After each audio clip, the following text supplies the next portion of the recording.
When you train, you're conditioning your body for a fight, right? As you're going through fight weeks, are you conditioning yourself to this big stage? Every time you do this, is this like another rep where you get more and more familiar with being at this level? Yeah, there's no replacement for experience. And I've done this before, so now I know exactly what to expect. Different opponent, of course, completely different opponent, better opponent.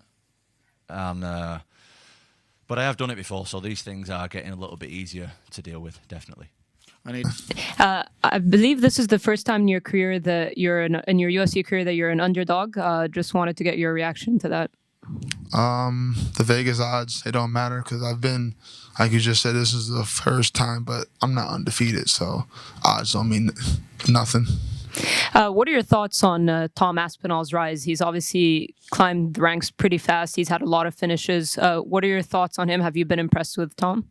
Yeah, he's been very impressive. He's not your standard big, slow, plodding heavyweight. He throws combinations. He's athletic. He has a bounce. He's a respectable opponent, and a win over him is legitimate. It's not like some guys you beat, like I'm way, way, way, way, way better than you. You have no reason being in the octagon with me. He belongs in the octagon. He's legit. Don't love the questions about like, oh, how's the fight going to go and stuff like that. But you mentioned this is a different sort of opponent. With Curtis, what are you expecting? Are you expecting what everyone else is suggesting, that he's just going to come out and run for takedowns all night? Or are you expecting him to mix it up? What are you expecting from him? This is MMA. He's a great wrestler. He's great at other stuff as well. So I have to be expecting everything. Obviously, he brings a massive threat in the wrestling department. So I prepared for that. I've prepared for everything. This is MMA, do you know what I mean? You can't just be like, oh, he's going to come out and just take me down.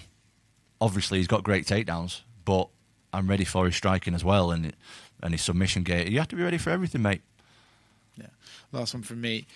You have often said, like, oh, I'm just happy taking my time. After this fight, people are going to be putting you at the level that you're sort of waiting to reach yourself. Are you ready for that? Or are you still going to try and take the slow path and get better? I will take it as it comes, the same way as I do with everything else. You can't guarantee the future, can you? You can't guarantee what's going to happen. So I will cross that bridge when I come to it. But until then, fighting Curtis on Saturday, and that's all I'm bothered about. And he's shown off his grappling a lot in his UFC career. Obviously, you're a very strong grappler yourself. What do you make of Tom's grappling?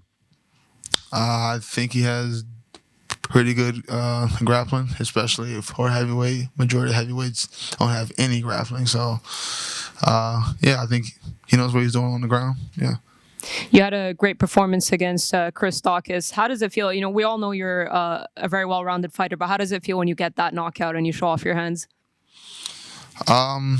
It's always nice to have it early in because I don't think anyone wants to do an actual full five rounds. So that was good, but that wasn't my first knockout. I think that was the first one a lot of people seen because a lot of people probably don't watch my fights, but I've beaten people on the feet. I've gotten knockdowns against other people on the feet, so it wasn't really a huge shock to me. I'm sure it was to everyone else, though, and they're like, oh, he has hands.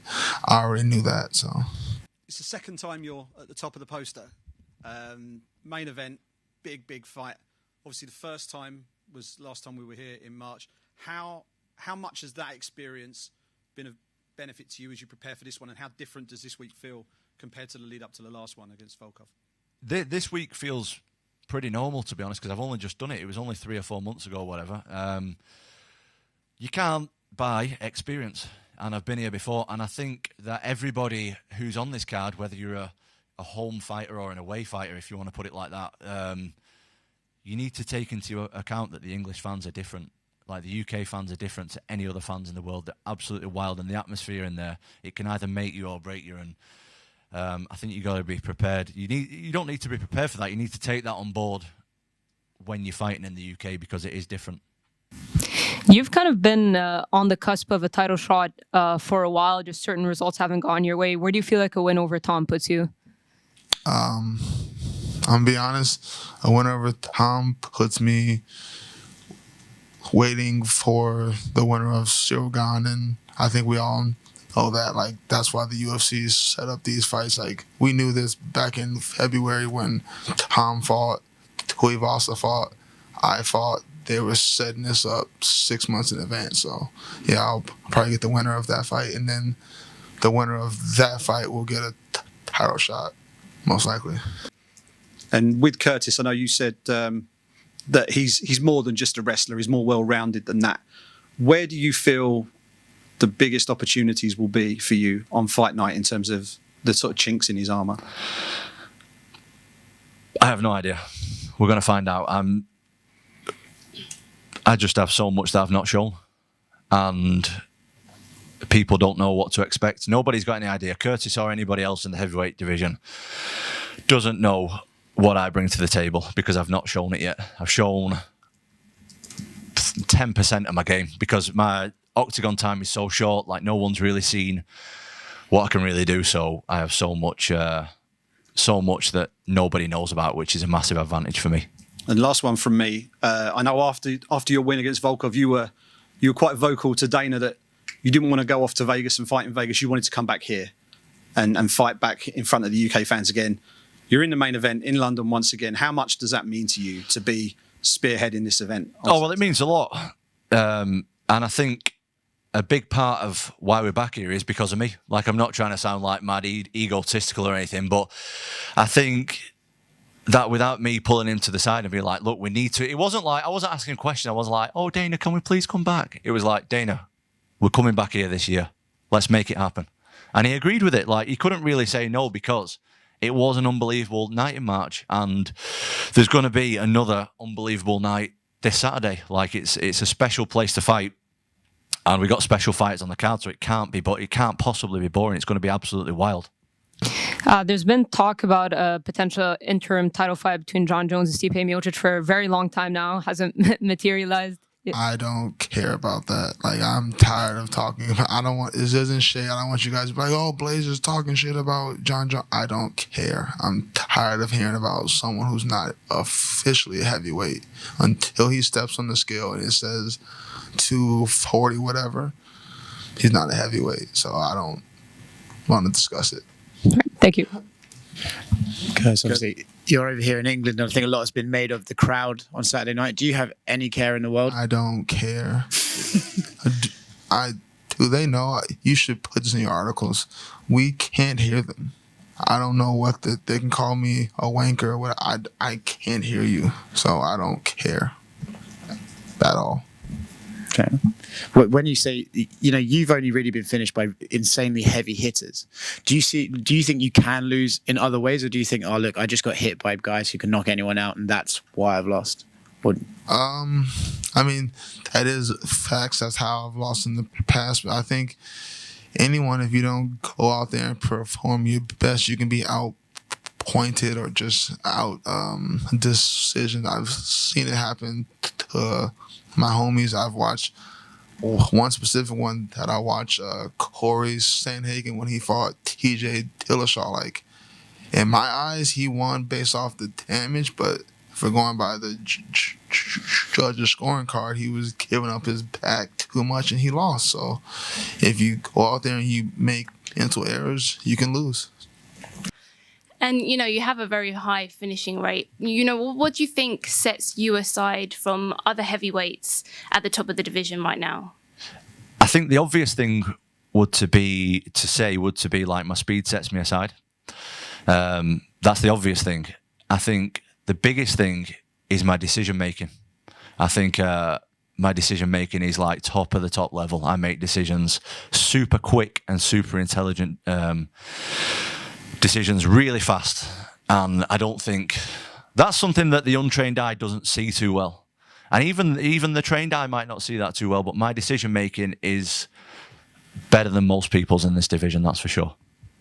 And you've not made it into the third round before. Obviously is that kind of like a gift and a curse in a way? I know you want to showcase more of your skills, and you said you've only shown 10% of what you have.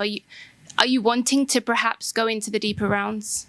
I am, of course, but I've only just turned 29, and I have a whole lot of years of fighting to do in front of me. Like, I've got at least another 10 years in this sport before I want to retire.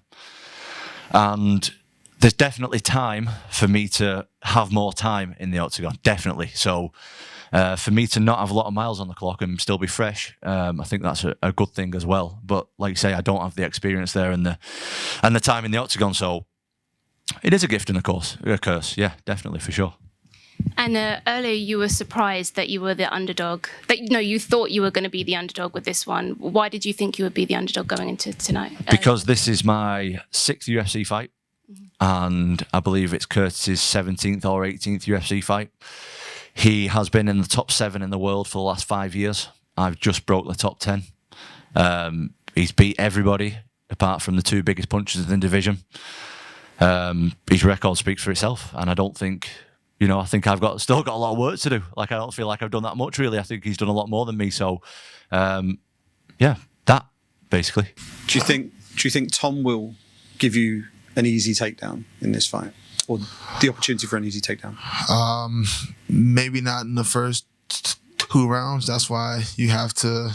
You do have to strike. You have to make it organic. The best takedowns happen within the exchanges. So 1, 2, 3, slip, 1, then shoot, or 1, fake the shot, throw some more, fake the shot, throw some more, and then go.